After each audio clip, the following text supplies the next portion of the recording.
welcome back to Magic in the Noise. Today we have a very special live stream on a very special target, and we're doing things a little bit differently this month. We only have one target, so it's going to be a little bit of a shorter live stream, and we'll have more discussion time, so that will help. And so first, let's go through and say hello to everyone. So Chris, hello. Hey. And feel free to introduce yourselves if you want, mention anything you want to mention, sites or anything else, YouTube channels for the audience. Yeah, okay. So I'm Chris. I've been doing remote viewing for 4 years now. I don't really remember when I really started. I do mostly CRV and HRVG, and I have a website, myrvtoolbox.com, where I put some tools that I code for fun. Actually, it can be fun to code. So yeah, basically that's what I do. And it's an excellent website. I do recommend people check it out, especially if they do ARV. There's some good tools on there to help with that. And Claudia?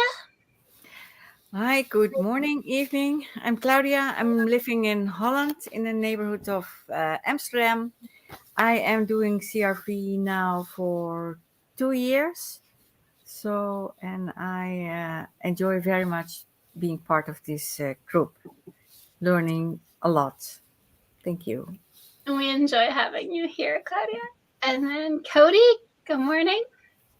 Hi, I'm Cody.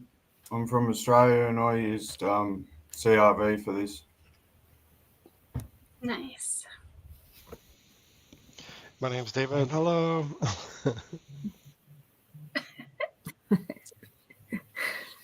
Hey, my name is Michael. I've been doing remote viewing for about maybe 5 or 6 months now. More of a free-form method than I do.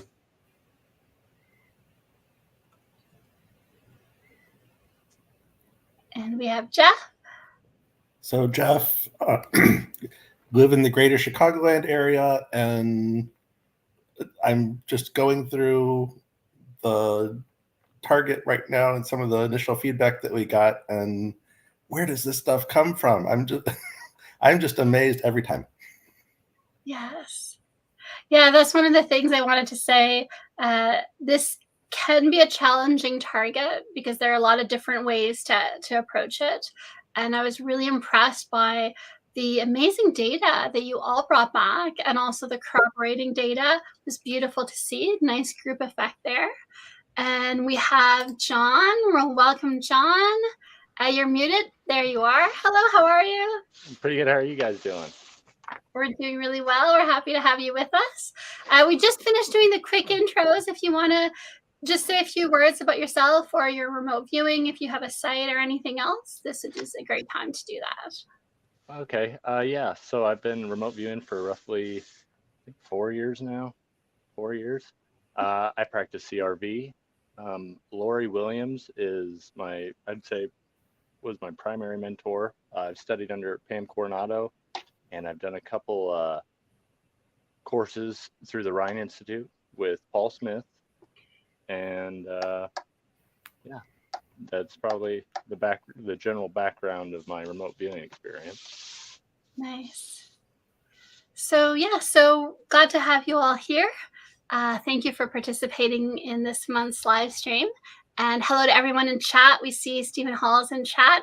Happy to have you here. We're glad that it's a topic of interest to you. Stephen is one of our patrons, and so we appreciate his support. It makes this a little bit easier to actually have happen. And so I'm going to jump into it. I'm going to start giving a little bit of feedback. And because when I'm sharing my screen, I can't see your lovely faces, please jump in with your comments. Just interrupt me because I won't be able to see that you're wanting to say something. You just have to start talking, and we'll do it that way. Does that sound good? Yep, sounds great. Perfect. Okay, so let me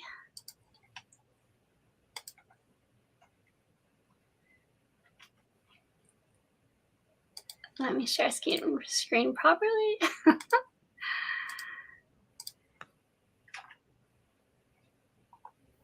And there we go. Okay, and so today we're looking at Viktor Grebenikov's anti-gravity levitation device. And Viktor Grebennikov is a Russian. He was a scientist, a biologist, an entomologist, so he studied insects. He was quite passionate about insects, and he also became a paranormal researcher. He's best known for his levitation platform. And the way this operated was he attached wings of a specific beetle that had stronger electrostatic anti-gravity effects, and he figured out how to place the beetle wings in a certain design to enhance the effects. And one of the effects that he was enhancing is the ether cavitation structure effect. And it's something, it's quite complicated and it's very involved, but it's fascinating to look into. So while I go through the people's work, I'm going to touch on the main points of it. And then if we have questions, we can go deeper in, but it'll kind of be explained as we go through all the data. Here's just a picture of Grebennikov himself. And there he is on his flying levitation device. And there's a symbol of the beetles in Egypt that also have some correlations to the ether cavitation structure effect. So to start off, Viktor Grebennikov wrote a book about his experiences with insects, with ether, and all the data that he collected. And he drew nice little sketches. And so I'm using those as part of the feedback. So right off the bat, we have, here we have John D in yellow, so that's John Dixon. And I'm using your last name only because we have John Kelly who was thinking of participating as well. So, and I actually think that that's a good representation of Viktor Grebennikov on his machine with the little handlebar. You have it as a microphone, but I can see the kind of underlying data, and the dais, the speaker platform that he's standing in front of, I see that as the square shape that he's standing on in actuality. The fact that you have that large amount of mass moving downward, that sense of pressure, I think that's good data. And Chris, you had in your visit, so the first contact you had with the target, you have this person holding onto something curved, which I took to be the handlebars. So that was really nice. And then here I also have Jeff's. It's like a flower shape. And we're going to talk about this a little bit further in the presentation about the field that Grebennikov explained emerged around him when he was on his flying device as an interaction with the ether. So here we can see a lot of correspondence in the data. So at the top left in the dark blue, we have, oh yeah, go ahead, Claudia. Oh, no? Okay. So we can see Michael's data. Here's some airborne object over land. And then Chris has a very similar shape, that very similar cone shape. And I thought that was really nice to see. And it matches Grebennikov's sketches that he drew himself of his experiences. And I thought it was really interesting that both Claudia and John had that sense of a submarine and being underwater. And I was saying this to Claudia earlier. A lot of people do. I've seen this before in other sessions on targets where it has to do with the ether or it has to do with consciousness fields. Even sometimes if it has to do with magnetic fields, often people will report it as water. Just because it has this fluid property and we're kind of embedded in it. And so the submarine data is still good data because it's that sense of a pod and traveling. And so I thought that was really nice to see. And we have Irish Patrick Flanagan, that was talking about the Northern Lights effect, the spectrum of energy. And again, this ties into the light was reflecting differently off of Grebennikov when he was on this levitation device. And Michael also had this idea of an airfoil in fluid dynamics. I thought that was fantastic. Claudia had the egg shape that kind of matched Michael's airborne object shape. So I could see the group effect there. Here we have a lot of Patrick Flanagan's data. rather than the platform, he saw it as a box, which is still very good. He saw the dynamic flux of the energy, this box moving in this energetic flux. He has that concept of space, of vacuum, dynamic effects, energetic, wavy, upward motion. And one of the things I thought was really nice was that he specifies this feeling floaty.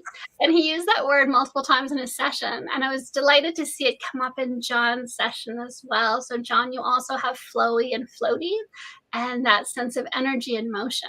So that was really nice to see. This is John. So, John, you have your man-made, this wide structure. And to me, that looks a lot like the base of Grebennikov's levitation device. You have these long slanted lines, and that would be the field lines around the device. And you have the radar-like energy. And Patrick also mentions radar in his session. And I think that this liquid water that you're asking questions about, I think that would be the ether. So how does that sound to you? So it was kind of complicated to determine, I myself have problems with energy, motion, and liquid and water, and understanding that difference when I'm, the aesthetic impact and trying to decide, which one is which. But yeah, I just kept feeling that energy and motion in a downward position, and with that man-made above a level of ground, it was just a lot of pressure, and like I said, it was almost like it was floating on top. Yes. Yeah, that was really excellent data. I thought it really just summarized the target very, very well. And then, Chris, you have these multiple designs of the levitation device itself, the handlebar, the T-shape. And so I thought that was good. There was a little bit of overlay, but I still think that the pattern is still there. And so I thought that was good data. Here, I just wanted to highlight. So you have you can see here in the upper left-hand side, that was the original drawing in your first session. And so I actually retasked you. And in my retask, I said, give me more information about this. And you came out with a session. The first visual that you did in your retask session was exactly that. So you were extremely precise in picking up the intention of the retasking. So if you wanted to say something about that, or I just thought that was really amazing. Yeah, it was really funny because I did the sessions quite apart, and I did other stuff in the meantime. So I really forgot everything that was. I didn't remember at all what was in the initial session. And then when I finished it, I compared, and I saw that weird thing, and I was like, "That's weird." And that's the power of blind retasking. By not telling you what it is that the retasking is about, just giving you the target code, you're not biased to repeat information about the context, right? Basically, it's just a fresh start. And so I thought it was really amazing to see that you honed in on exactly the item that I had retasked you with. Yeah, it's one of the things Sasha and I talk about, because we saw this several times in your work, everybody's work, the blind retasking, and because we could be asking, when we ask for a blind retask, we could be asking something that's complete, like a new question or a new vector or angle on the target. Like it may have nothing to do with the original work, but it could also be an element within the original work. Like there's so much potential variability, you can't really guess as to what that's going to be. So when you come back and show like precision results, the viewer, I mean, for me, every single time I see that, it just blows my mind because the power of it is amazing. Yes, I think so too. Yeah. And I think it just helps you to trust the process and realize you never need to be in any way unblinded, that you can stay blind because it gives you better results and you trust yourself more and you can trust your data more because it's free from more of the bias. Patrick Flanagan, again, he did a great job of describing the actual box itself, the platform itself. He has the two metallic parts sticking up out of it. I think that's the handlebars that come out of it. He's really strong on picking out the energetic flow of target data. So you can see that here. He did a great job. And again, he keeps saying he keeps picking up on that floaty feel, which is a really nice term for a levitation device. And then here, so I have Patrick Flanagan's data and then John, yours as well. I thought there was a nice mix because you both have the term galaxy. You're both kind of picking up on that. You have the radar waves, and here you see Patrick has the radio waves. This idea of it's bright, it's reflective, it's wondrous, massive energy.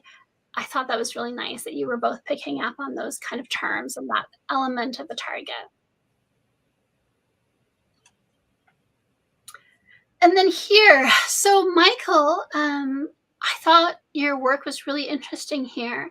And I brought in an image. So more than a year ago, I had tasked the ether cavitation structure effect to the Special 5 group that included David.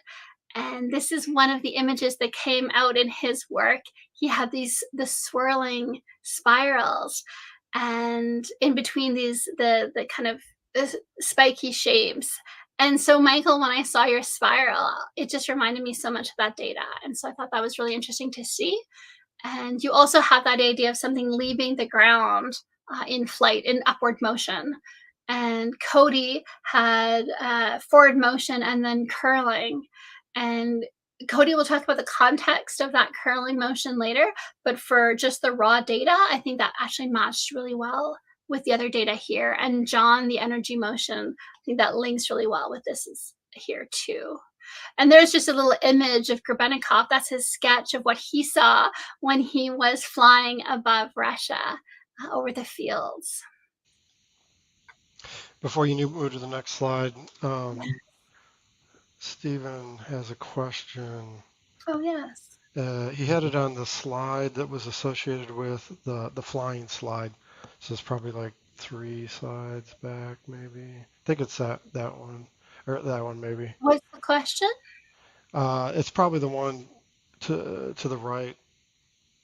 I think it's the one maybe that you have labeled flying. So because it's more symbolic, he's looking at the symbolic component. So he says, which is a great question. He's saying, is the flying slide showing a stick man? So this would be the more simple. Chris's data. Yeah. So it's saying, is a showing a stick man or a line diagram of the energy flow as if it is simplified symbolism? Oh, it's a stickman, and actually in the session just under it, it's written someone handling something curved. Okay. Yes. But I think it's still a good question from Stephen, because a lot of times when you're doing remote viewing, you have a base level interpretation of your data. But very often what we find is that the data is multi-layered and it has meanings at different levels of complexity. Yeah. And so I would say as well, I think Stephen is right that there's that correlation there with the pattern, and it'll come up later as well in the field. I think you have that other one where the 2 images are that one. Yeah. So that one on the right may be a simplification of the information. But yeah, this is it's so amazing. This is one of the things, and to me, remote viewing is worthless without analysis. And in my opinion, whether people agree with it or not, the remote viewing community does not have analysis. And Sasha is providing it at a level that it needs to be done. And so we have seen exactly what she said. It's utterly fascinating to see. And so, Stephen, I think it's amazing that you picked up on this, is that there can be compressed information, essentially. Like people talk about the ideogram being kind of compressed data. You can see this with complex symbology, where you draw one thing and you're actually describing 2 or 3 things at the same time. If you have the vision to see it, that's the problem, right? It's really tricky. Yes. And even if you look at Chris, your image here from your retask, and then we look at Michael's circle coming up off the ground with an arrow. Again, there's that pattern of information that's coming through in both of your sessions, right? And I forgot to point out that this image here, the pie with the two spirals on each side, that's the image that's on the handlebar stick on the device. And so I think that there's information that Grebennikov was putting forward, and I'll show you a little bit more about that a little bit later. And here we have I could Cody. say as Go ahead. oh yeah, thanks. Yeah, just for the image I had at the very top. One of the first images I got was in my visual session was that of like spandrels. So it's like these like arches here. And one thing that kind of I connected that with in the article you shared, Sasha, was the idea of these like beetle wings. Like it was almost like a negative image of them kind of arranged. But like the emphasis was the structure of like where the space, empty space would be around them. So perhaps it's referring to some type of way the empty space around the wings themselves was being structured, I think. Yes, Just wanted to add that definitely. as well. Yeah, I think that's a really good point. Yes, definitely. And I think, yeah, the spiral shape is very particular that you've drawn, and it matches the logo that Grebennikov had on his device nearly perfectly. And David's that I took from his session as well matches that. So it's really interesting to see. And so then, Cody, you were describing this. Maybe I should say a little bit about this. So, how Grebennikov was presenting it as working, and other researchers have looked and actually found corroboration and replication of his results, is that on the underside of the beetle wings, there are these micro pyramidal shapes, and each one typically creates a bit of a vortex in the magnetic field. And so you have all these vortices in the magnetic field, and when they're aligned correctly, it actually causes an anti-gravity effect. And so a lot of people were picking up on the vortexes, and because they're in a magnetic field, it was coming through as storm data here, electrical storms. And so, Cody, if you wanted to say a little bit about the storm data, because I thought that was fantastic for this target. Yeah, it felt like it was just coming in from every direction, then down, then up, then it would stop, then it just felt like I was in the middle of a storm. It was insane. Nice. And I just couldn't I didn't have the words to describe it. It was just like stop, then start, then sideways, then up, then down. It was really weird. And that actually makes sense if you look at Grebennikov on his device in the fields, and the plasma starts to form around him.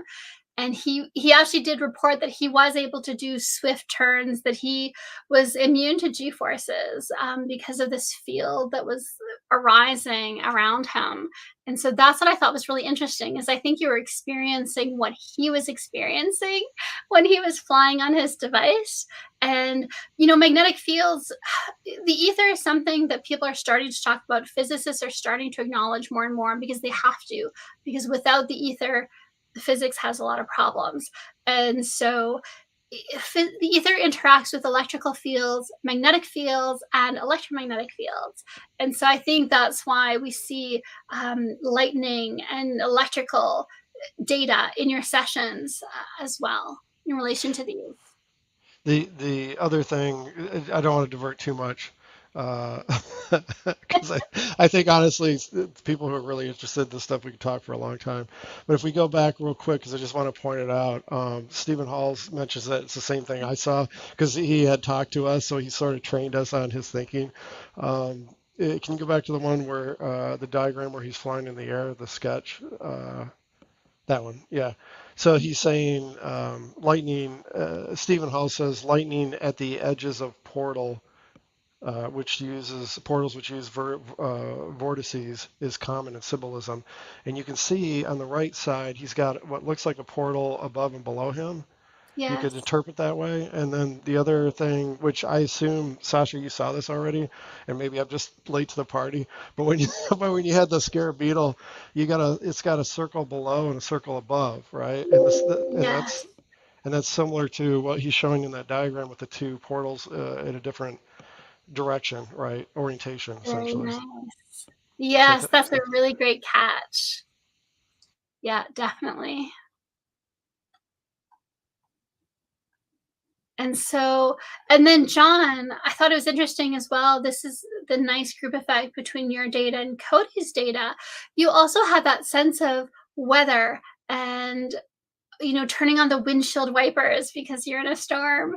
One of the things I wanted to ask you about was this idea of measuring, to take measure against outside or natural influences. This is going to come up later, but I wanted you to talk about it a little bit if you want to right now.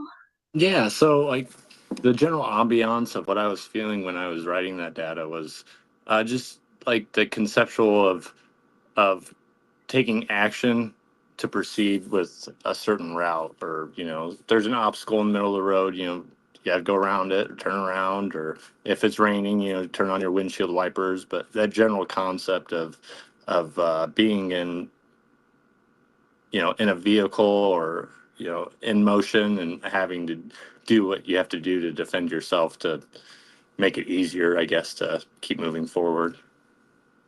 That makes sense. That makes a lot of sense in the context, definitely. And then Chris, you had this energetic that I just put here because I thought it kind of went with this data. What were you feeling when you were seeing this? It was really a sense of stuff growing upwards and like continuing indefinitely. Then I was like, what was that? And the tree of life came in my mind. I just wrote that, and I was like, okay, I need to describe and not start to think what the hell does that mean. So yeah, I left it at that. But yeah, that was the feeling, something growing upwards. Yes. Yeah, so I think all of this data is really good for the ether cavitation effect. So here I'm breaking it down to the Beetle wings data. And so here you can see underneath the levitation device, you can see the pattern that Grebennikov had created in order to place all the little insect wings in. So that gives you a sense of what it looked like.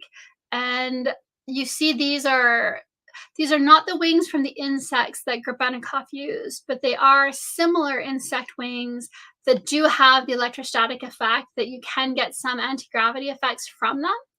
And if you look online, you'll find a lot of people who are experimenting with these and trying to see what they can get out of them. One of the things I thought was interesting, Patrick Flanagan saw this light effect like a prism, and he had the luminescence of it. He was really picking up on the iridescence of the wings. That was really nice. And Michael, you had Dr. Frankenstein's apparatus. The shape that you have here is very much like the Beetle wings. And then I would see Dr. Frankenstein, who is that idea of you add electricity and that creates life. And here I'm wondering about the electrostatic effects in order to create motion, in order to create levitation. So I was kind of curious what you meant, or how the data came through for you for the Dr. Frankenstein apparatus. Yeah, I guess I was also kind of focusing a bit on the scientist himself too. He was kind of an innovator and doing all these things in his garage basically as well, experimenting with electricity. I also wrote down added an image of like Nikola Tesla as well. This person who's kind of experimenting with these kind of like fringe electrical properties on objects and so on. So that's kind of how it showed up for me there. I just had this sort of like television inspired image there. Yeah. Maybe think a little bit about handlebars a bit too, or like an actual like platform as well too. So I think there's a couple things matched in there. Definitely. And then you also had this series of these curves with these kind of, I thought these were very distinctive shapes, and I think that they match the underside, and they match that sense of these triangular shapes underneath that are shaping the ether. Yeah, that's kind of what came to my own mind as well with that. But before you move on, if we go back to Patrick's piece of information, do you think this correlates with the information we saw from that scientific paper about the polarization of light associated with the beetle wings? Oh yeah, do you want to say something more about that? The problem is I don't like I'm recollecting, but I don't have it in front of me to basically, kind of give it to people in a summary form. But if I remember correctly, light associated with that was coming off the wings of certain beetles, or maybe all beetles, I'm not sure.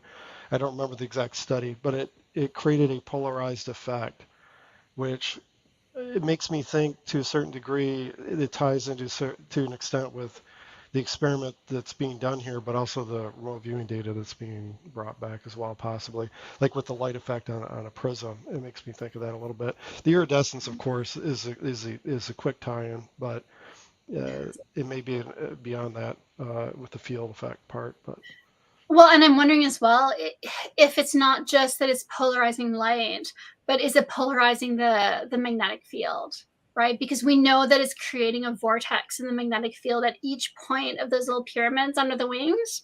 But so is it not just creating random vortices, but is it actually creating like a polarized field underneath it? I think that's maybe has something to do with the anti-gravity effects, definitely. yeah, and Stephen Halls mentions, I think, with the Dr. Frankenstein apparatus, kind of idea symbolically of Jacob's ladder, which is about high electrostatic voltage. So Yes, it kind of, you know what I mean? Like there's another angle you can look at for the symbology.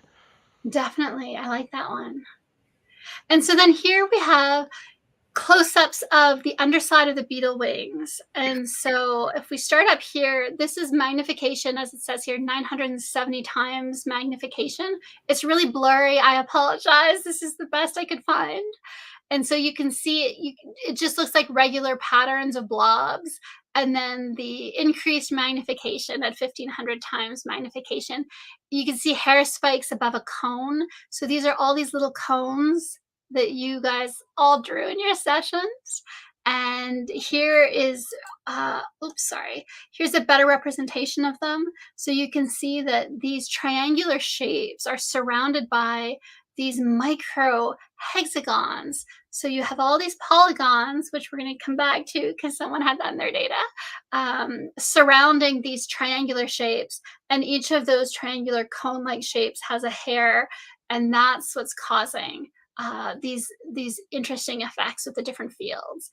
And it was really nice to see that people were picking up on those shapes that are specifically related to what's causing the anti-gravity effect, because that's what I had asked, is kind of, can you explain to me a little bit about how this is actually levitating?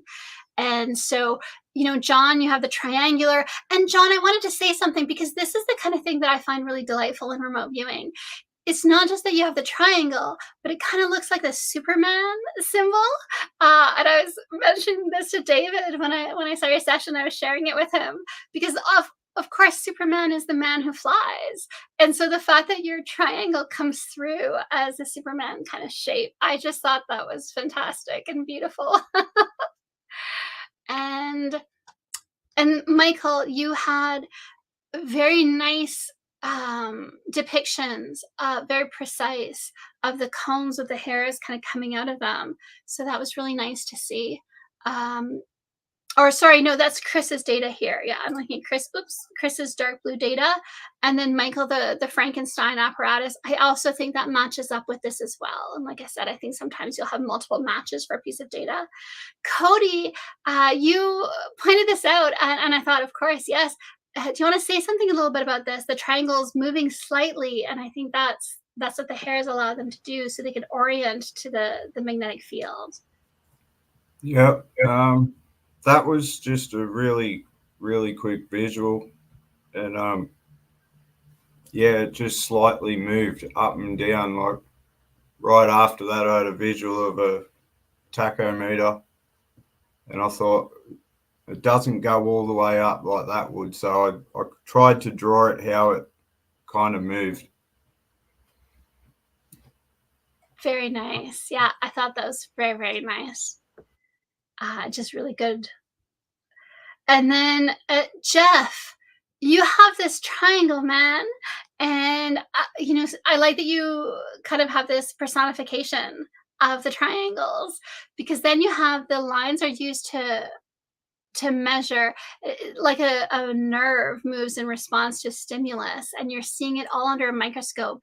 Do you want to say a little bit about this? Because that's a perfect description of these cones with the hairs that move in response to the stimulus, which is the fields, right? The magnetic fields. And even the fact that you saw it under a microscope, that's fantastic data.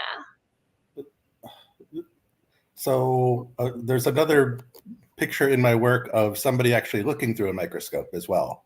And then I had this grid pattern, and it was almost as though whoever this target was developed a method for measuring things under a microscope that was unique and then was used other places. Also, with regard to the Dr. Frankenstein, I actually had mentioned that that whoever this person was, that their work was potentially an inspiration for Frankenstein, the story. Yes, that's right. So I'm not. I'm going to just go ahead and say it now. So I have a very large garden in my yard, and Japanese beetles come and eat the plants. I also have, at this point, 3 pet chickens. And what I often do is I grab the Japanese beetles out of the air because they're relatively slow moving. And in order to feed them to my chickens, I'm literally ripping the wings off so they can't fly anymore. And then I toss them at the chickens, and the chickens eat them right away. And there's this whole almost guilty point where I'm ripping the wings off the beetle. Like I'm torturing this beetle, but it's for a short time, and it's for my chickens' nutrition and pleasure, and it's like all okay in the end. But one of the things that came through in this work was this Dr. Jekyll, Mr. Hyde type aspect of things. And I can imagine him feeling remorse for pulling wings off of a beetle and hurting the beetle, but then using those wings for something positive. Yeah. And things come through very personally in my work sometimes, and that's one of them. So a little bit of diversion there, but did want to get that in at some point.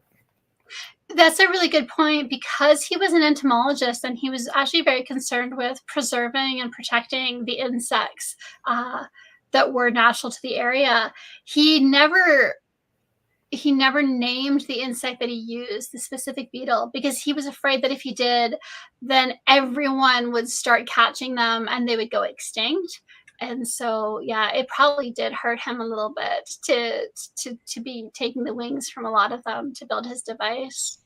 And here, yeah, go ahead. Just real quick, that I put the link to that study in the chat, which comes from, it looks like maybe somebody who is in the military. It's a military doc, it looks like, which I find to be interesting. I also put it in the YouTube chat, but it is associated with scarab beetles, and that light, essentially, was it light that is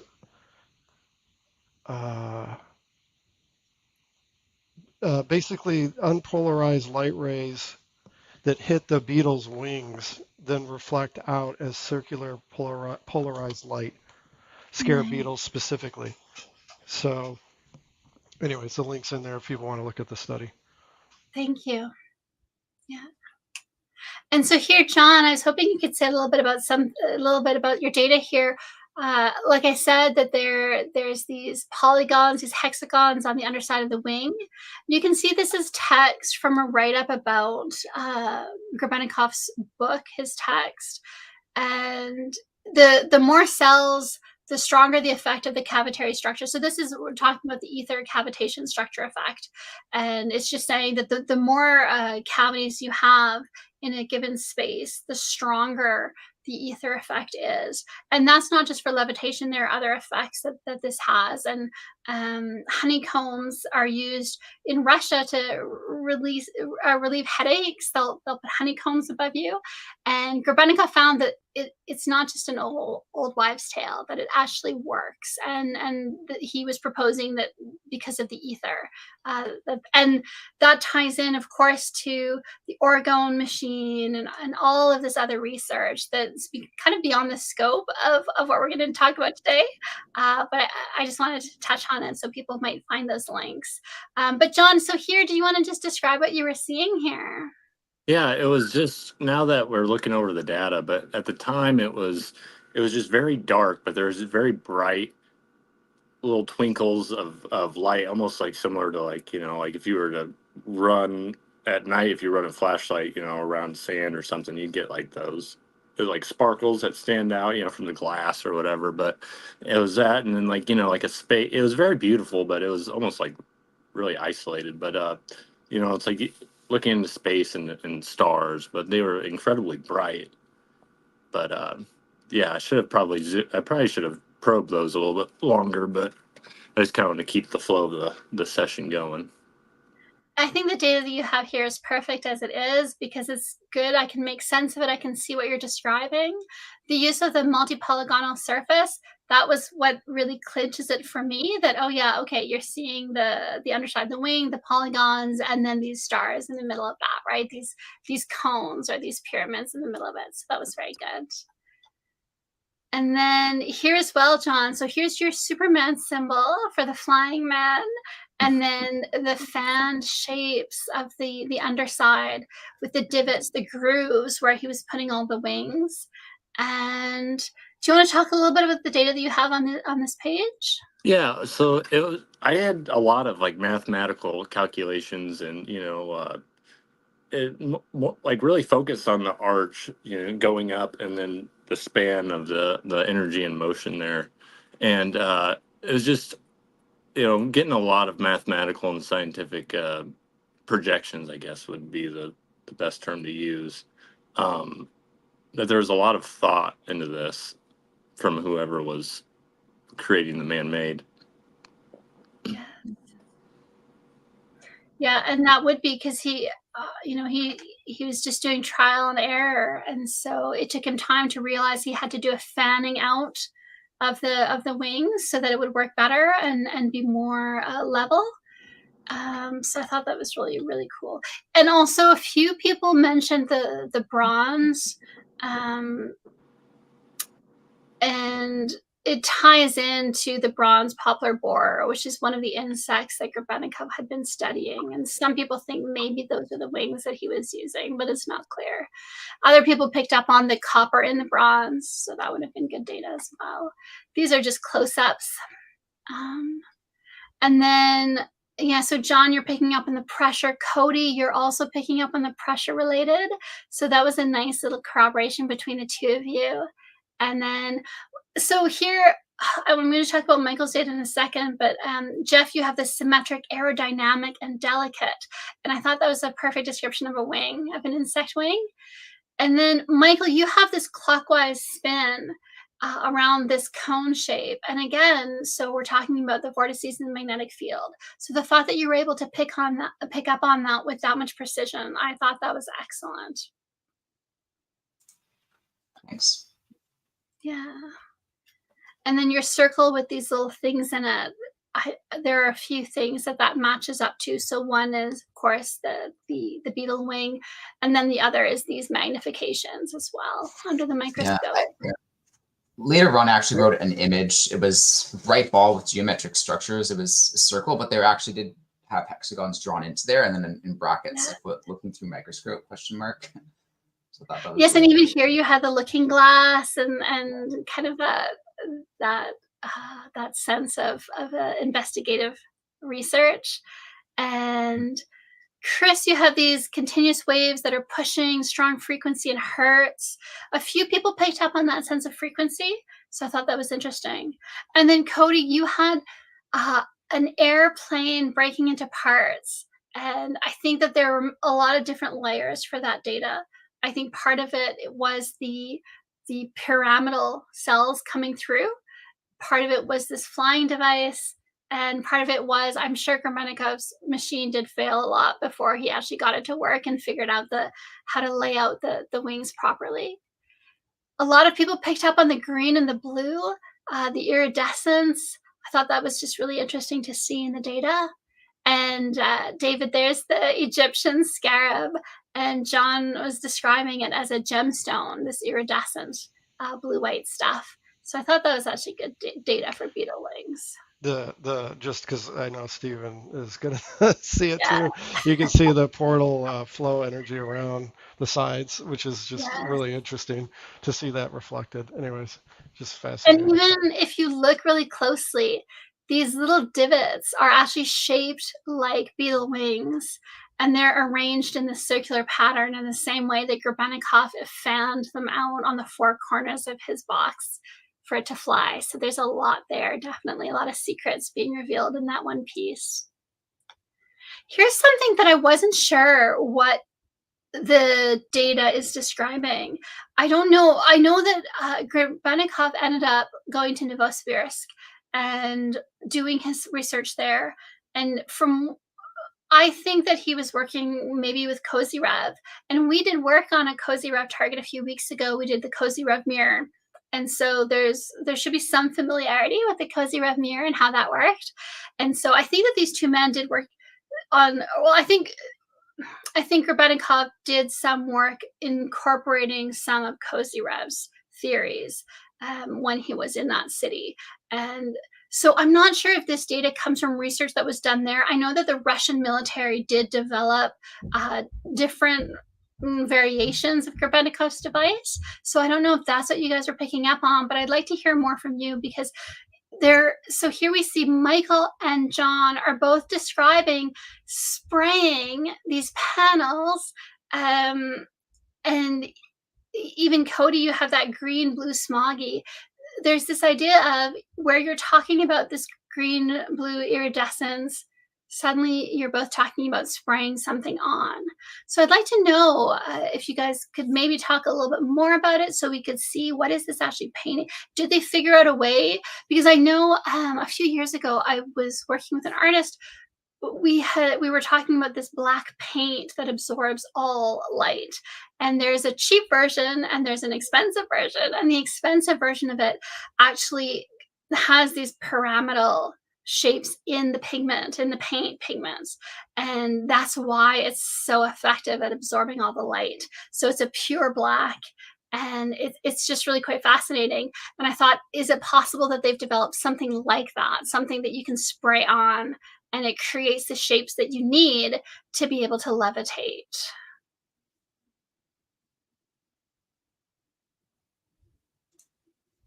So Michael, you have the shimmering blue-green panels and the woman spraying the panels.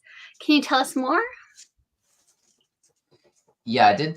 Part of me does suspect that I couldn't quite glean it from the article shared, but do you happen to know how the shells themselves were like fastened to the panel itself? He was working in the 1900s, and so I'm guessing glue, but I don't have. Yeah, no, I don't know. Okay. Yeah. Yeah, it did seem like. Yeah, it was like the blue green itself was being sprayed on, but it could just been like a composite of the two actions, right? Of like adding the glue and then applying the shells themselves. Yes. Yeah. And John, you also have this sprayed on? Yeah, so I was getting more impressions of like whatever I was looking at almost looked as if it was so like crazy or beautiful to me that it looked like it was being fabricated in some way by like some kind of artist of some kind. Wow. Okay. Nice. And then Cody, the green, blue, smoggy, kind of energetic. Did you want to say something about that? Yeah, I just seen it as like a cloud or something that's them kind of colors. I couldn't make sense of it. I just kept going back to that storm thing. I was just getting drawn into it. Yes. And it was kind of similar to that. Yeah, that makes sense. So that's something we'll have to wait for later feedback, maybe read some Russian declassified documents to find out what they were able to develop. So there's some information about the spin structures that are involved in the ether cavity structure effect. And if you're interested in that, you can let me know and I can send you some further documents about it. most of it we've kind of talked about, but here you'll see, you know, in the text that they talk about this, they do talk about Tesla. So Michael, that came up in your data, and Wilhelm Reich, which is something that I mentioned earlier. And so it depends on your interest level, but the more you go into it, the more interesting it is. And here's in the text that I sent you this morning, why did Grebennikov try to draw energy vortex exhaust from the platform? And so again, that idea of these energy vortices, it's a really big theme in his work and in yours as well. So here, Cody, you had that it feels like someone's operating a man-made transport-related object and struggling against a strong, unexpected motion energy. That was so perfect. I was really impressed by that.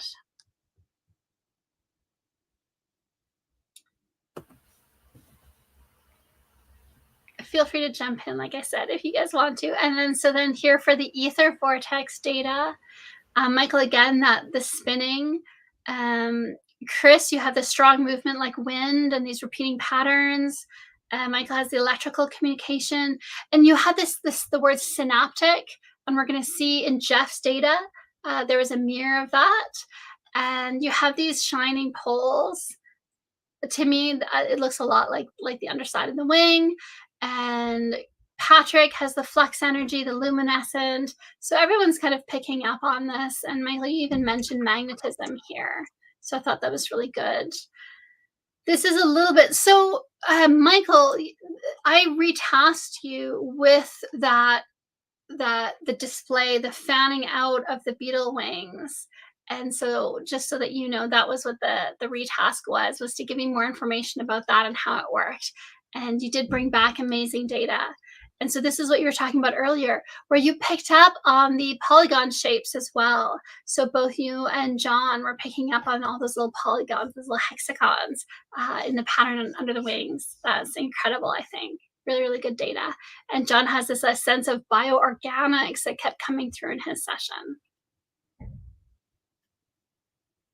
And then, so I did see a lot of spirals in your work, and I do think, to me, that does confirm a bit of a link between Grebennikov and Kozyrev's theories and work. I had hoped that Patrick could have made it. He has this spiral in the sky, shining bright, and then he has his metal tube that, to me, looks like the handlebars of the device. But then I saw, Cody, you also have the Kozyrev spiral, the metallic cylinder curved at the top, flashing the fluoro lights, the green-blue lights. Michael, you have the spiral as well, and wireless transmission of power. All these kind of very similar themes. Chris, you also have the spiral, rotating metallic spiral, which is the Kozyrev mirror.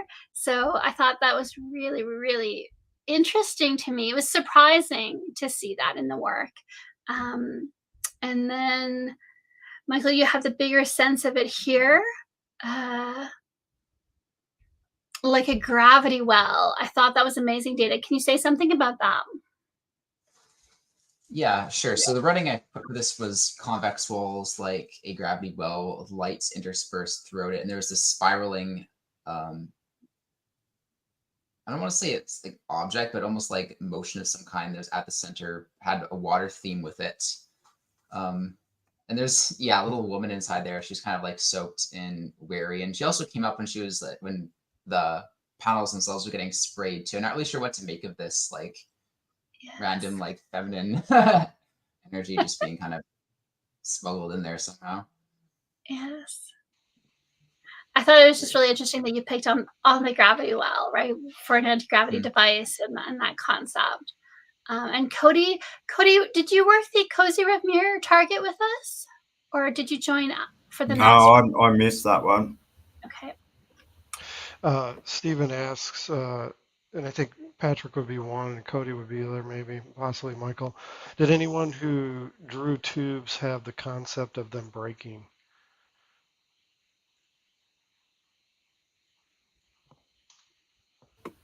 Was that this one? Yeah, this tube-shaped thing. Did you have any conceptual feeling of it breaking? No, I didn't have that breaking. I had a lot of other stuff breaking, but not that. Okay, thanks. I think I remember in my session real quick if I want to add. There was I kept getting the ambiance of feeling that there was, I don't remember what page it was because there's 25. Well, there's so many pages, but the feeling that something had been replaced or something was removed from that didn't really quite fit with the whole general man-made, that did cause some kind of event of I don't want to say a breakdown or anything like that, but if that's helpful. And it matches data. So we're going to look at that a little bit later in the presentation, the breaking, the accidents, the emergency. We're going to see that coming up soon. And this is Chris. Chris, did you want to talk about this? Because it also, to me, the perpetual motion in relation to this. Yeah, so that was in the retask. The feeling was really something that was moving in a circular way with a perpetual motion and in a mechanical way. Yeah, that was really interesting to see. And again, I think it just ties in really well with the spirals that everyone was kind of picking up on, the cozy rev spirals. And Claudia, we're coming up to your data soon. Here is something I thought was really bizarre.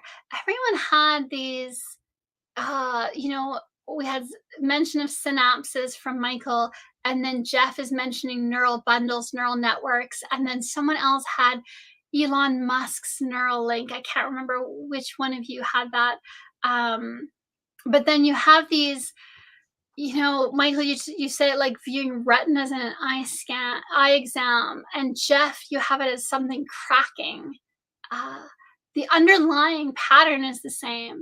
So I think there's something there. I think there's something more to it that still needs to be decoded. And John, you have that fills in any imperfections.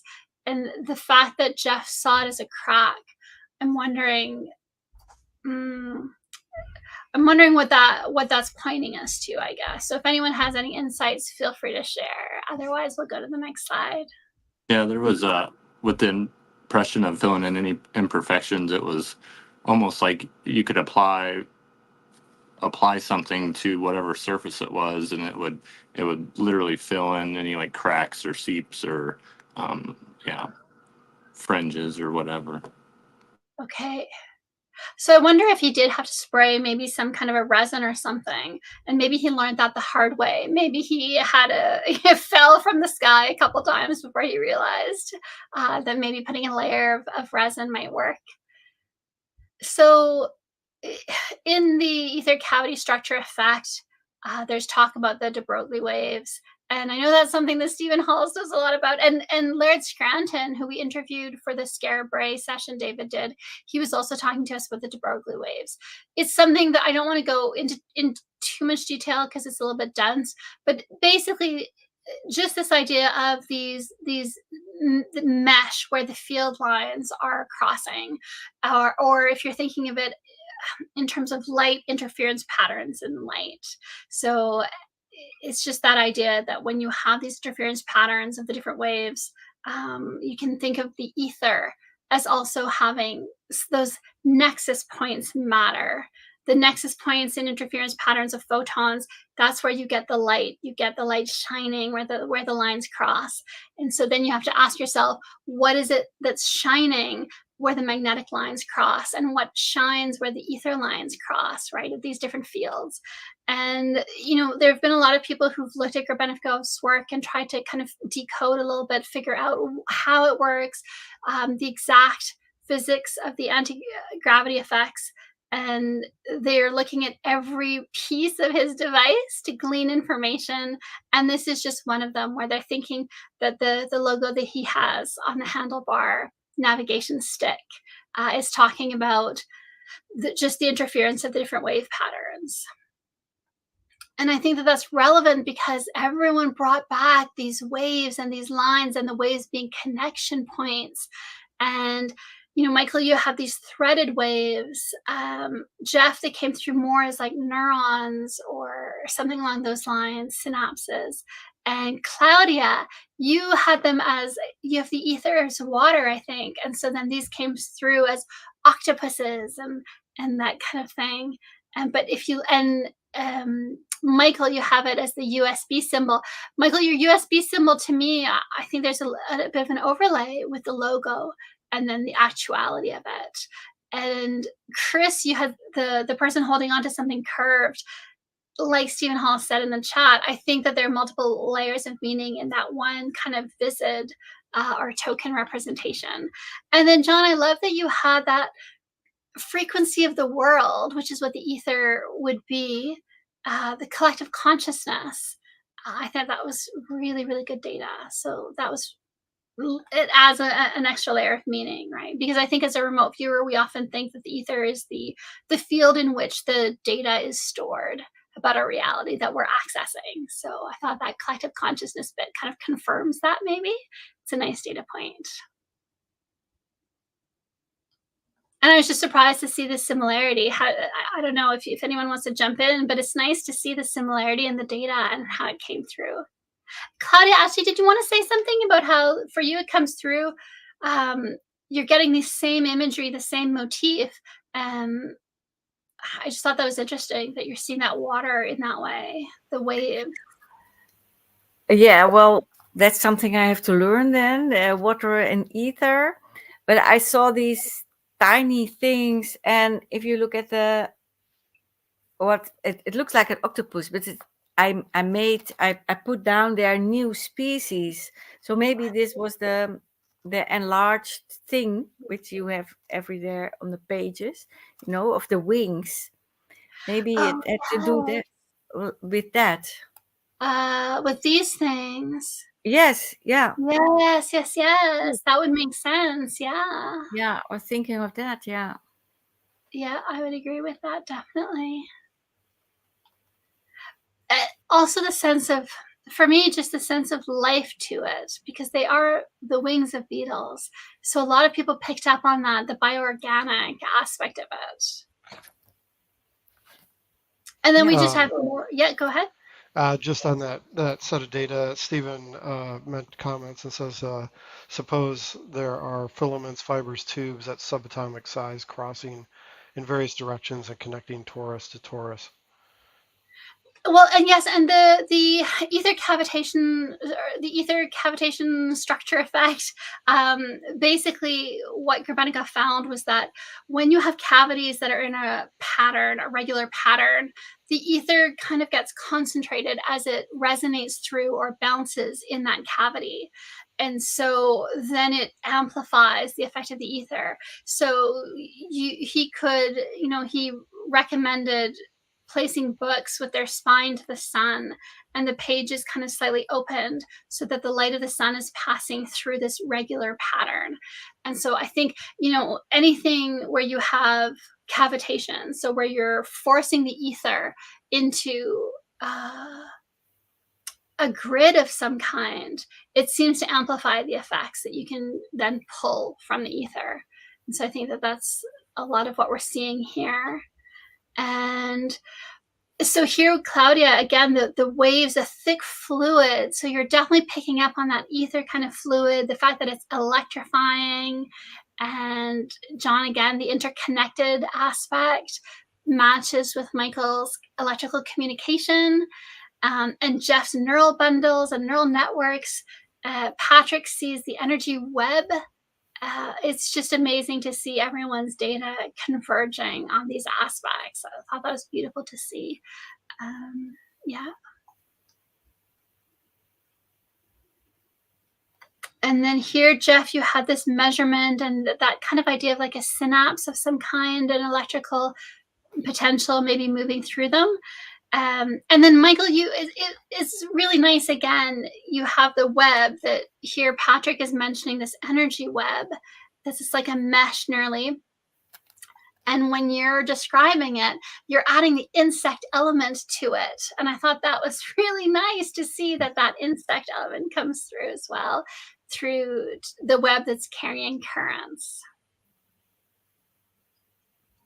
And then here we have the different structures that I think that are underside the wing coming through in different ways. The hidden man behind the curtain, Jeff, I put that there because again, it wasn't understood that these things were there. It wasn't understood that these things worked this way. So Grebennikov discovered this, and these were the secrets for why the wings have these really bizarre electrostatic effects. So I thought that was interesting. And Jeff, here's your man looking through the microscope. So excellent data there.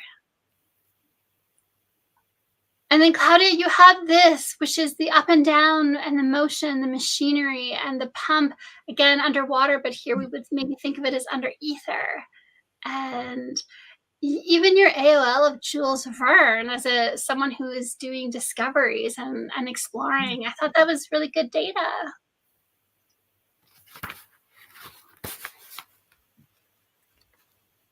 If you wanted to say something about it. Yeah, well, during the session, of course, I started with the water, but then I got this movement, so I didn't know how it could have to do with the water. So I have to learn to split it, whatever comes in, write down, and not carry on the first impression, something like that. So yeah. It's good data though, because you can interpret it like I see this, you can interpret this in two ways. I think you're picking, but I do think, yes, I agree that you have a lot of data coming in and then sometimes it gets overlaid. So I would see this as the handlebar, the navigation stick. A lot of people are picking up on that aspect of it, but then I also see it mirroring the Cozy Rev cylinder and that having that motion. And then also then the field, the magnetic field vortices that are rotating under the platform to make it rise. So, yes, exactly. I think the up-down movement is like it's like the machine, the which went up and down, and then maybe because I also somewhere mentioned high speed, so I saw something quickly moving forward, and that could be the platform. Yes, definitely. Yeah. And Patrick saw it as a dance of energy, which I thought was beautiful wording. And he starts to talk about space-time and timeless and ageless. And there's conjectures about whether Grebennikov figured out not only how to move in space, but maybe how to move in time. But that's more just conjecture. And then here, so the lattices, Michael, again, that's the cavity structure effect. So these are the lattices that come through. So it's really nice to see that for the ether cavity effect. And you were mentioning this earlier, I think. Yes. One thing I did think was interesting, I wrote risk of things being overly locally optimized, local maximus, and me wonder if perhaps there were slight differences in how the lattices were set up, like during perhaps the initial experiments where certain things were kind of like wonky a bit and maybe kind of got knocked around a bit on account of that. I think so. I think a lot of the data points to that I think at first he had square grids before he realized he had to fan them out. I think that's definitely. And then here, cycle's rotation model from John. I think that ties into all of this. And then Claudia, do you want to talk about this? Because I thought this was fantastic. You had the sense of the discovery, and excuse me, so did Patrick, that sense of discovery. And Cody has a man-made weather experiment, and Patrick has a scientific feel. Yeah, well, to be honest, I don't know exactly anymore where this came from, but yeah, I strongly felt it was an invention and someone was testing something. But yeah, well, basically that's it. I don't know where it came from. Cody, you felt the same, yes? That it was a weather experiment? Yeah, it definitely felt like man-made. And that's when I kind of couldn't piece it together. It was like this crazy storm, or what I felt was a storm, and then but it also felt man-made, and I really thought I was making it up. That is good data. Notice the word blue as well in Cosmic Micro Blueprint. Yes, good catch. And then here, Claudia, I thought that was so nice. You have the palm, and Chris, you called it the tree of life, and it's the same motif. And so that's the upwelling energy. And then you have the droplets on the window, which is the dispersion of the pattern of the wings that Michael also had drawn. And then you have the egg shape. So that's Grebennikov in his pod being protected from the elements as he's traveling at high speeds. And then this just kind of energetic field lines. And I think that's Jeff's session. I forgot to put a border around it. And then you have the forward motion. So just in these 4 or 5 little images, I think you had a really nice little capturing of the target. So I thought that was nice. Yeah. And it was in the margin, so that was kind of funny just to see it all lined up. And so here we come to the plane. So Cody, do you want to talk a little bit about how you saw this? And also I love that you saw the fellow of the sky. That was fantastic.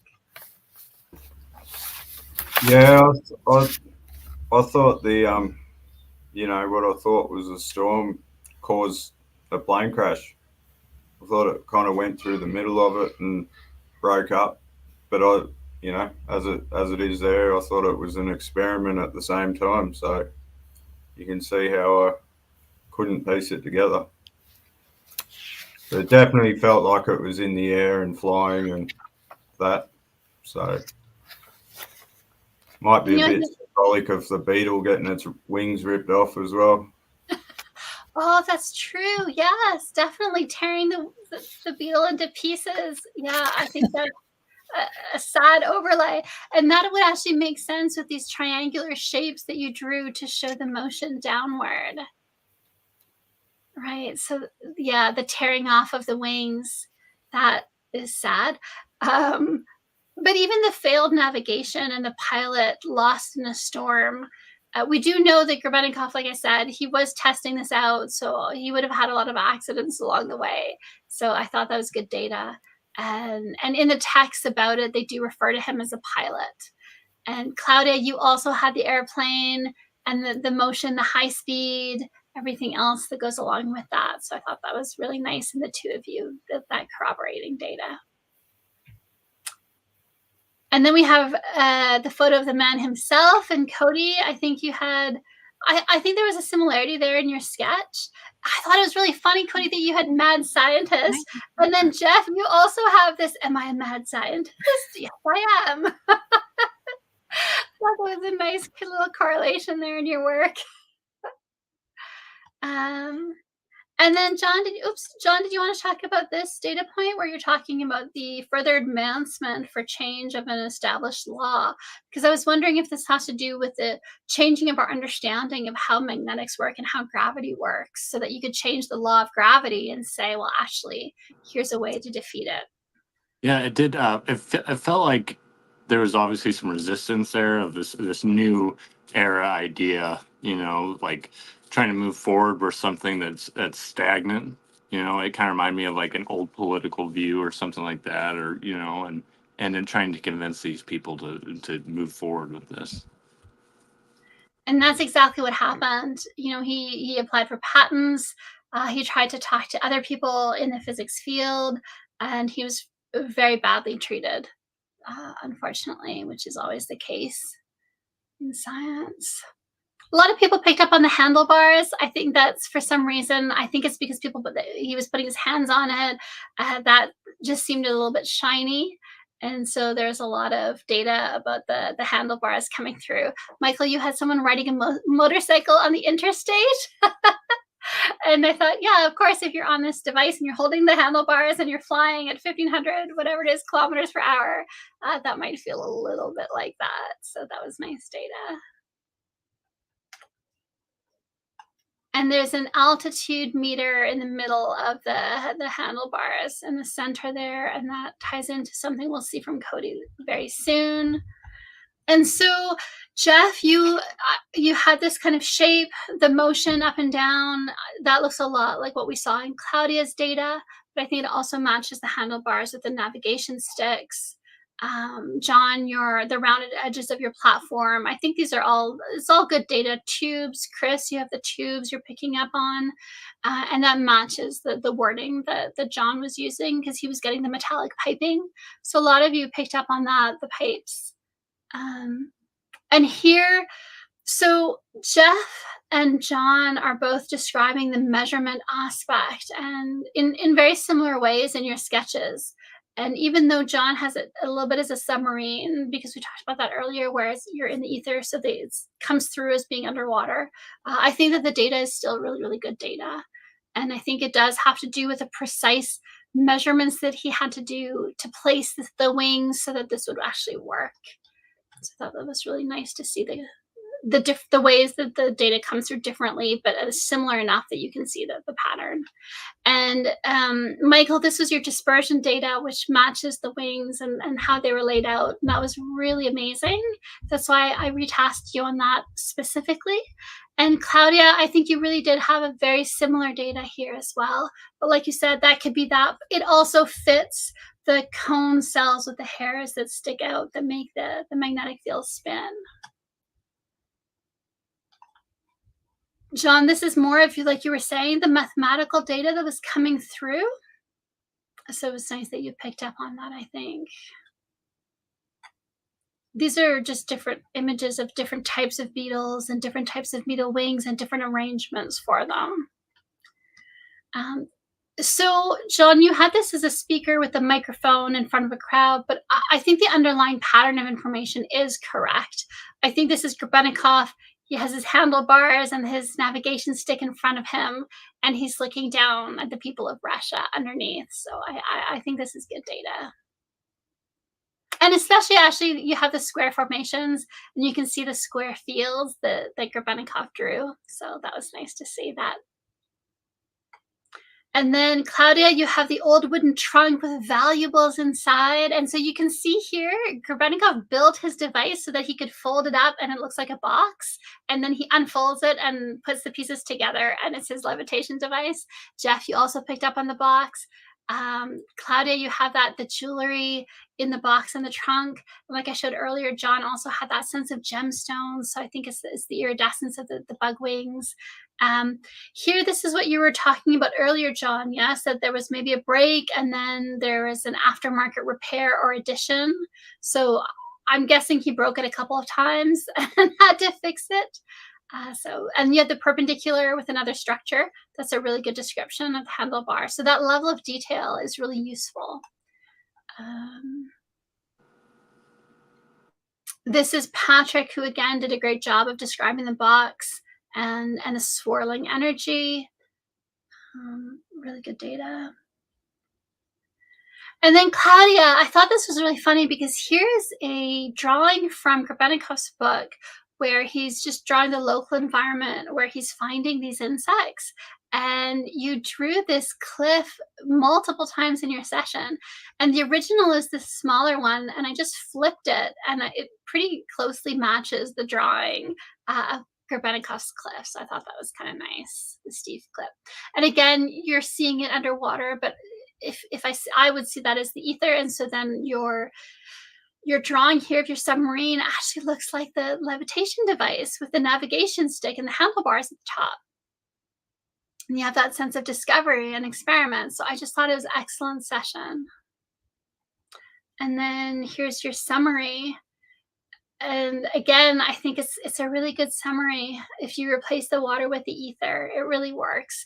And the discovery of the new species, unknown to the world, I think it's the insects that he was using. He discovered that these insects can do this thing, and he kept secret which species of beetle these were. So it's unlearned to the world right now, or unknown to the world at the moment.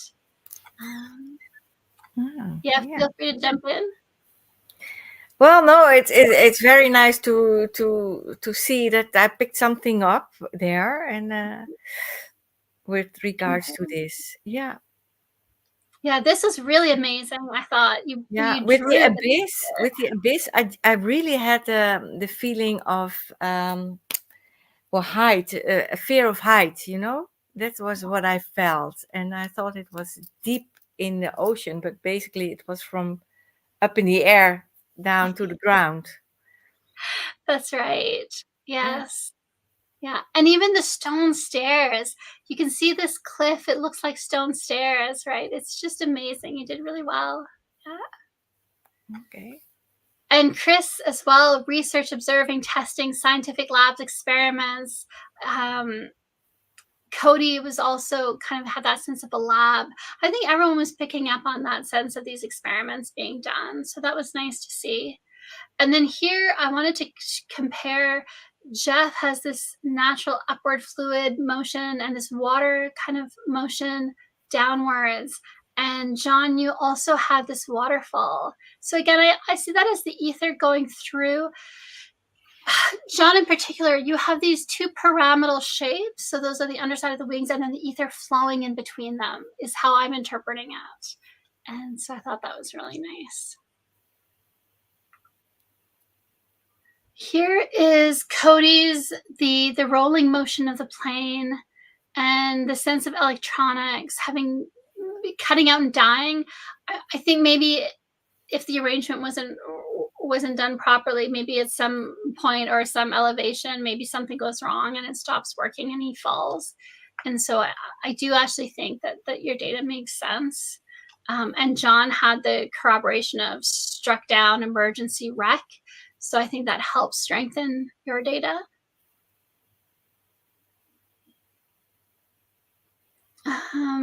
Yeah, you can read about superfluids and quantum turbulence because it does relate to the ether cavity structure effect, but we won't go into it today. I just wanted to mention that as something people can look into. And so then, Cody, you have the target seems to involve a really powerful motion energy. So this is a really, really nice summary that you have as well. It feels like an electrical storm. I thought that was really good data. Can you say a little bit about the sandblasting cabinet? Because I felt like in your session, it seems like you were experiencing being on the levitation device. Yeah. I think that was towards the end of the second session, but it just felt like I was getting smashed in the face with sand. And that was the best way I could think of describing it at the time. It's just like, like stinging your face. Like fine sand, just it's what it'd feel like if you put your hand in a sandblaster, I'd imagine. Yes. And David, we were talking about it felt related to the storm. Like it was the dark, cloudy lightning storm, then it was the greeny blue fog stuff, and then it went to like a dusty, sandy storm, and I just kept going back to it in different ways. Yes. Yeah, David, we were talking about it the other night. Did you want to say something about that? I don't recall right now what specifically we were saying.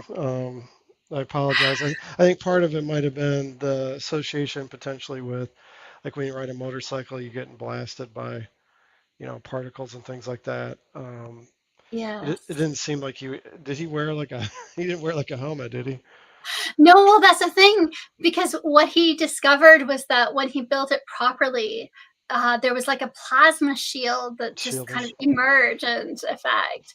Yeah. And so he was shielded and he was looking through a film at the world around him. Yeah, so I thought that was really interesting. And then Chris, do you want to walk us through your summary a little bit? Because I thought your summary as well was really good. Okay, so With the information gathered from now, the target seems to be mainly artificial, man-made, with some active movements involved. It may be possible that there's some aqueous nature to the target, but it's difficult to confirm at this point and may be misinterpreted from the active movement part. So here, like I was saying, I felt that there may be something liquid, but that didn't come back later. So it might be related to what you were saying, perceiving a bit some of the ether there. The fluid dynamics, yeah. Yeah. And some kind of strong movements in waves pushing forward. So I had that feeling of something moving with some kind of force making it move. Then it seems that the energy of movement at the target is continuous and wavy, pushing forward, and probably involves sound or sound frequencies. So, yeah, I had this feeling of sound that was responsible for the movement. So, yeah, I had that pretty strong in the session. So, yeah, here in the targets, there's nothing really related to sound, I think. But well, it's looking at everybody's data, especially the mention of the pipes that were interpreted. I think John as organ pipes. I do wonder if the sound moving through the pipes is creating a frequency, and that was helping the effect or adding some coherence. And I think that's one of the things that they decided to keep secret from the public. I think it's something Grebennikov decided to keep secret, but I think that that having the right tone and actually having the tone playing, it was probably part of it, to be honest. Yeah, so I thought that was good. One other quick point, because there's a bit of delay on the YouTube, is on Cody's sandblasting, stinging kind of a thing. Stephen Halls mentions that Tesla felt the same thing from his radiant energy devices. He felt stinging, feeling on his face. Really? Yeah, so it could be related to that as well. Wow. Okay, that's amazing data. Okay, that's cool. And then here, John, I have your. So this is this is the shielding effect, where you saw it as a mirror. If you could say something about that, because I think this is what we're talking about, right?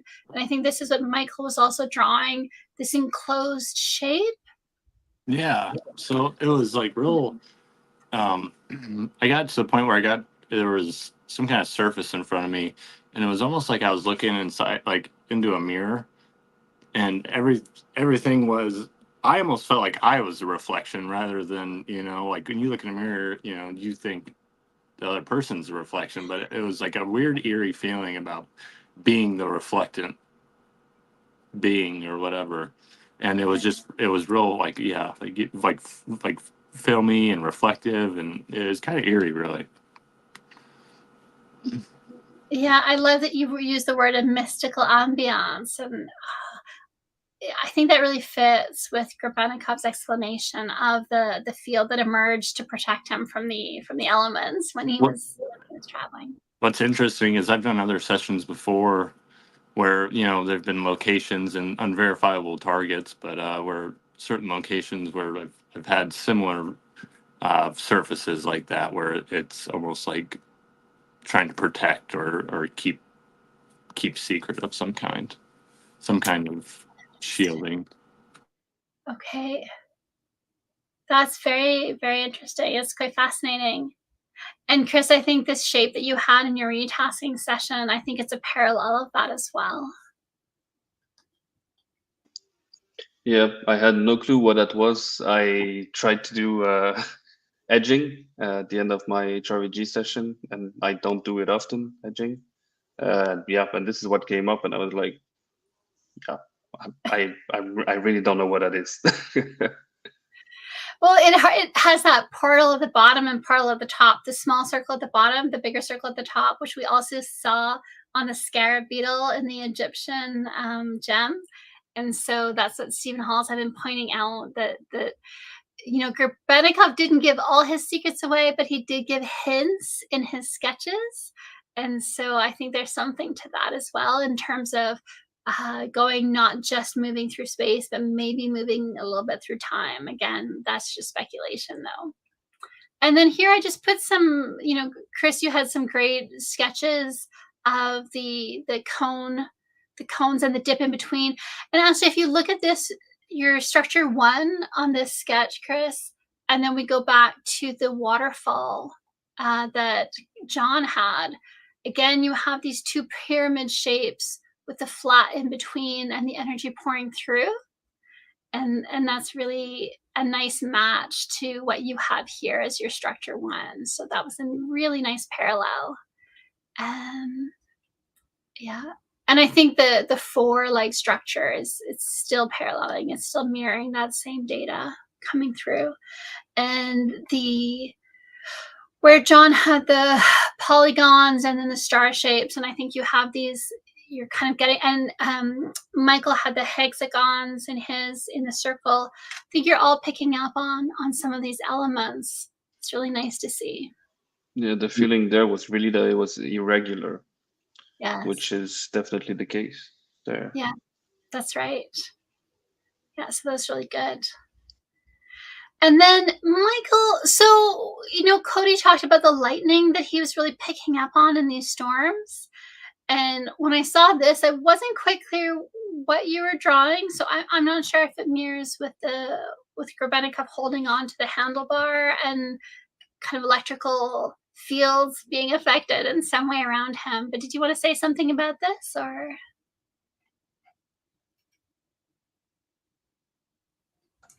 Yeah. Initially, I think it was just kind of a poorly drawn Tesla coil. I think that was kind of what the association was. Okay. That makes sense. Yeah, that works. And then Cody, I was so amazed by your tachometer, because it's a measure of time, is it not, to some extent, or the It's a rotation. rotations per minute, the RPMs? Yes. And so one of the effects of the cavity structure effect of the ether is it does have an effect on time. And again, this is why I was saying there's this conjecture that maybe Grebennikov was kind of doing other stuff as well, and maybe the Russian military that took his work maybe developed other things with it. But here you can see, and this is one of Grebennikov's experiments that he details in one of his texts, in one of his books. So basically, he had 2 clocks. He placed one under a cavity structure, and the other one left it alone. And the clocks started running at different times, so they lost sync. So the one that was under the cavity structure started running inaccurately. So the fact that you drew and saw the tachometer, I think it's tying in, it's pointing us to something like that. That was my thinking. What do you think? Yeah, maybe. Yeah, I'm not sure. I think he had something like that on the middle of the handlebars. Yes, he had a some speedometer. sort of, yeah, so Or an altimeter. He had an altimeter, so you could see how high he was. Yeah. Yeah, I really thought that was just a stray cat, that one. After I was getting the triangle shape that was moving slightly, that's the first visual I got after that. So I didn't really pay too much attention to it. I thought it was good data. I thought the specific, because it's an odd thing to see, to have it be the RPMs, and so I do think it has to do with something more. But at the very least, it mirrors the altitude meter on the front of the device. And John, you also talked about the summer solstice and the yearly calendar days, and magnetic fields they change depending on the time of year. And I was looking at research last night that was specifically done in Novosibirsk, where Grebennikov did his work. And they spent a lot of money, the Russian military did, to figure out the magnetic field anomalies there. And what they found was they were tracing the magnetic field strength as it varies day to day. and they found really interesting effects. Late at night, there's more variable than during the rest of the day, and they also found that during the solstice there are anomalous effects. So that's, you're picking up on real data there, and I just wanted to let you know that. Yeah. And then these are supposed to be, but I have no so this is just for fun, but these are supposedly Russians who have built their own versions of Grebennikov's machine. And that's it. So let me go back to this. So what did you guys think? I thought it was awesome when I looked at the data that everybody brought back and the correlations, along with like we said, the retasks. Because like in Cody's case, you retasked him a specific piece, and he like used the same phrase that he used in the main session for that piece in his subsequent retasking piece, which was just crazy too. I was just like, wow, that's amazing. But yeah, I thought it was really good work. What was it? Let me pull that up. So sometimes I keep my retaskings a little secret, and sometimes I do them differently because I'll try different things. Sometimes I just, for the warriors, the terracotta army, the retask for the main tasking had to do with the use of mercury. And then the second target had to do with the warriors themselves, and there were sub-cues built in. And so this time, because I was quite under the weather, I did a lazy version of retask. So basically, I went through your sessions. I found something that I thought, this is really strong target contact, and I want more data about it. And so that's what I did. So for yours, let's see what yours was. And Cody, yeah, go ahead, David. I was just going to give you time to look, but it looks like you found it. Yeah, so basically for yours, it was these three elements of your main session: the man-made that made a sudden, unexpected hard left turning motion with a slow rolling motion at the same time, the fellow of the sky, and feels like someone is operating a man-made transport-related object and is struggling against a strong, unexpected motion energy. So basically, I was retasking you to give me more information about that, and that's exactly what you did. And Claudia, I retasked you for the up-down moving thing from your first session. And Chris, like I had said, it was the man holding the curved thing, and it was amazing that when I opened your retask, and that's the first visit that you gave me. Michael, your retask was like I said, the dispersion of the wings in the fan shape. Patrick's retask was the bright shining spiral, because I thought, oh, Patrick could bring us some more data on the spirals and how they connect to the levitation device. Did I leave anybody out? Jeff, what was your retask? Oh, yours was the shape that was similar to Claudia's, which looked like the levitation device, the U shape with the navigation stick, or the handlebars with the navigation stick. So that was what I had asked you to collect more data about.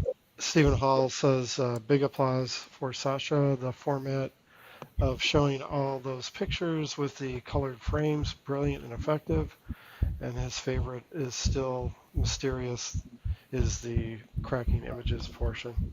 He finds that to be interesting. I'm so glad that you're enjoying that, Stephen. You know, it's brilliant to be able to see, and I think for me as a remote viewer, it helped me understand my data, to be able to see it in context of other people's data.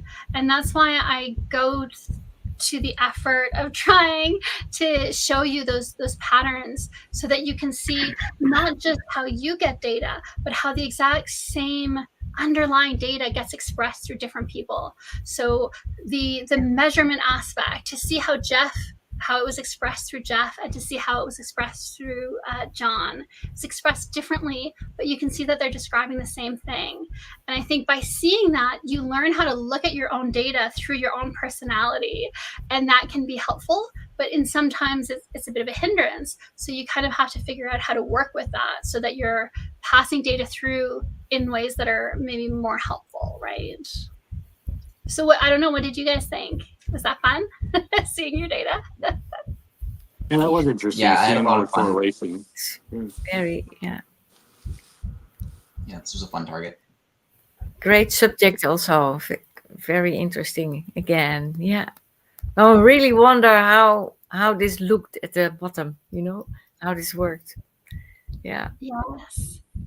Yeah, I know. Yeah. Like at the end of on the summary, it was, which I was wondering if anybody else had that general ambiance of like maybe something being replaced within the structure. Because I had mentioned it almost seemed criminal, as if if it was being what's the word I'm looking for, messed with, or um, something was added to it, so that way it didn't work as well as it should have. Yes. Well, I don't know if this is correct or not. It might have been something to do with Grebennikov and his device, and it might have been the addition of the frequency, the sound that's been censored out of the public data. But I wonder as well, just because how some people's data came through, is it the beetles themselves? Is it that he was taking these beetles that fly perfectly well and they have this body built for it, and he was tearing the wings off, which we saw in Cody's session as tearing the wings off the plane, and in Jeff's session it came through as this Jekyll and Hyde character who's doing good research, but at the same time he's doing this evil stuff. And I'm wondering if part of what you were picking up on is he was taking something natural and he was distorting it and putting it on a piece of wood and sticking it to wood so that he could fly. And even though to us that's amazing and brilliant, from the perspective of the Beatles, that's not so amazing. Right. So I wonder if you were taking that perspective, but it might not have been, right? It's hard to say, because you also have that sense of I think the wood, right? Cleaving of the wood. But I'm not sure if that was cleaving of the insect when he's tearing off the wings or not. It was hard to say. What do you think? Yeah, that it just seemed like there was some kind of break or fault in the system, and it could have just been like trial and error, and sometimes we all get weird data that doesn't really fit sometimes. Well, I think it fits because Cody, you also had a plane crash. You had the flying device crashing, and it was a big wreck, right? Did you want to say a little bit about that? Because maybe your data corroborates with John's data. Yeah, I just pretty much got that it was going. Then there was an electrical fault somewhere in it, or I couldn't tell if it was in it or from the storm. So, and then it just fell, like it just stalled and turned off and fell. So I don't know. Yeah. I rushed through that one. So there's a lot now looking back on it I wish I had a bit more of a go at. Oh, I always feel that way. It doesn't matter how many hours I spend on a remote viewing project. When I get my feedback, I'm always like, oh, that one tiny little thing on page 7, I wish I had done more on that. Like I think that's inevitable. Yeah. But it was really fascinating to see. I think you guys picked up on excellent data, and I was really impressed with the level of complexity that you achieved, that you were able to pull out really complex data and concepts and communicate them really clearly. Everyone did really well. So I think you should all be really proud of yourselves. That is really impressive work. And the group effect is nice to see as well. I think that's always exciting. David, did you want to say a few things? I'm going to put you up here. Oh no, I think I've said what I wanted to. That I was impressed as well, and it's good to see everybody's work. And your analysis, of course, is always brilliant to me. The amount of time and effort you put into that, because it's not just the research and the ability to actually see sort of these parallels and the patterns. It's really the patterns. Somebody who has the ability to see more patterns can, in my opinion, do better analysis. But your your ability to collate that information in a way that's digestible, right? That's the other component. So it's a lot of time involved in that. But yeah, I thought everybody did a great job, and looking forward to more.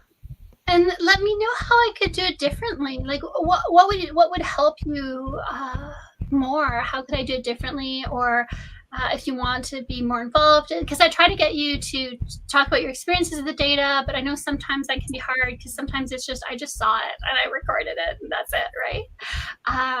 But let me know if there's something that you think of, have an insight that could help in terms of presenting the data. I think you're doing great. Yeah, I agree. Thank you. And so with that, if there's anything else that you guys want to talk about, Claudia, you were going to say? Well, just one remark, because I see a lot of people write things down, not in the summary, but I just wonder where they put it, in S3 or S5. So are you talking more the conceptual or? Yeah, for CRV, because I see that lots of people are making sentences.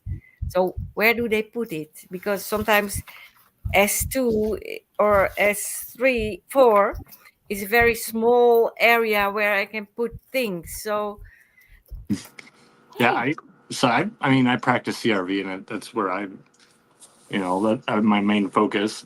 But it's like in phase or stage 4, I guess I kind of break the rules a little bit. I just want to put it down on the paper whenever I can. Like, phase 4.5, and a half. It's kind of like the way I see it, and I'll take the whole page up. It's like if it happens to be true, and if it's not exactly within structure, then I guess that's just the way it is. No, okay, that's it then, because maybe I'm a bit afraid to do that, but just put down what I can. Yeah. Yeah, I would suggest you put it down when you can. And it's if you need a separate sheet of paper, or you use the back of the paper, or you just continue down, like just with your stage work, just put in the stuff. And if you're like, oh, I'm out of space for that stage, just continue the rest of the stage on the next page. That's just a suggestion, but because it's a similar thing that I had kind of happened to me. Sasha and I have talked about this with, for me, it was like the visual information. It's like there's a little box, and they're like, put the visual in the box, and I'm like, but I see like all this stuff. So like if I try to like shrink it down like a postage stamp, I'm losing like all this data. I'm like, so I just like go to a whole other sheet of paper, and then kind of like you, Claudia, I think I would get additional like sentences and stuff that would start conceptual information come through. So I just write it down. But it's like, yeah, if you try to, yeah, it gets into teaching. But to me, this stuff is, some of it is designed for beginners. I've said this before on camera, but it's like, the protocols bring beginners up, try to push a beginner to the average level, but it also takes an advanced, in my opinion, takes an advanced person and shoves them to the center as well. So it's great for a certain portion of your development phase. But then as you start to go beyond that, then it starts to become a constraint. And so you have to kind of just sort of manage that yourself. Or like take Sasha's training, she'll help you with that too. Yeah, and I will, Claudia. I'm going to send you an email later. But I think, what John said is correct. And you have to get to the point as a remote viewer. I think if you want to be a great remote viewer, if you want to meet your potential, actualize your potential as a remote viewer, you have to break the rules of the standard protocols. Because like David is saying, the standard protocols are training tools. They work really well to, if you have some spontaneous psi ability and you want to figure out how to take that and make something useful out of it that you can replicate regardless of what mood you're in or anything else, you sit down, you do the protocol. But then at a certain point, it is holding you back. It is constraining you. It is suppressing.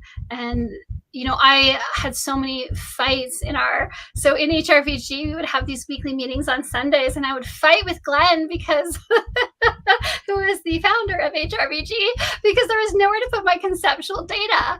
And I was like, can I please add a column for my conceptual data? And so I think you just have to reach the point where you have to let go of the protocols that you've been taught and create the ones that work for you. And that's why I've developed mine that I want to teach, and that's why it's very personalized, because I think, some people are hearing a lot of the audio for the target, and that's where their really accurate data comes in.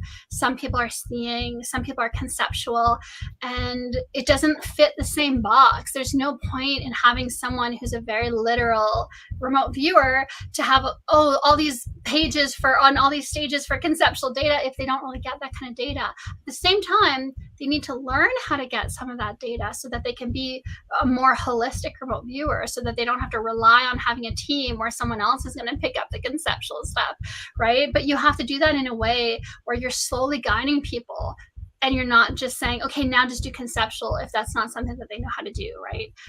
But in your case, Claudia, yes, I think because your summaries are so strong, and so I do think you're getting that data.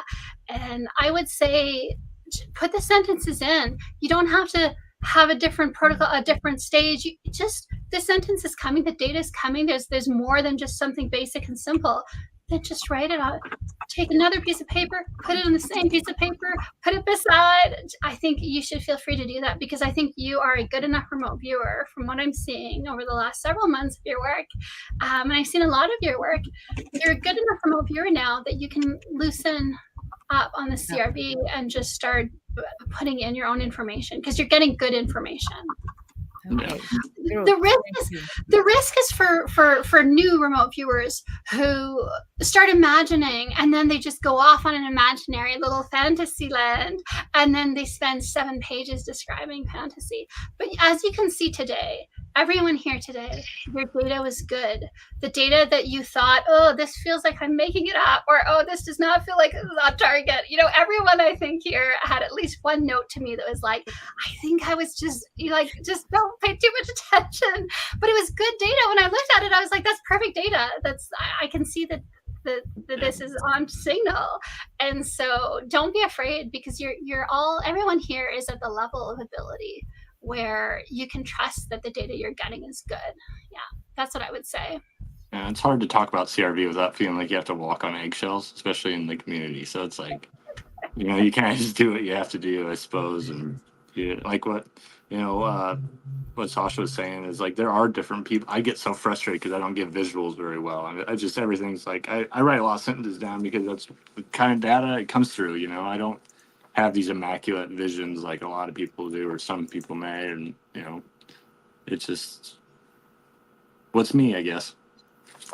Well, and the thing is, John, that your data is excellent. Like, I was really blown away. That's why I didn't even give you a retest. It was like, no, you've covered everything you need to cover.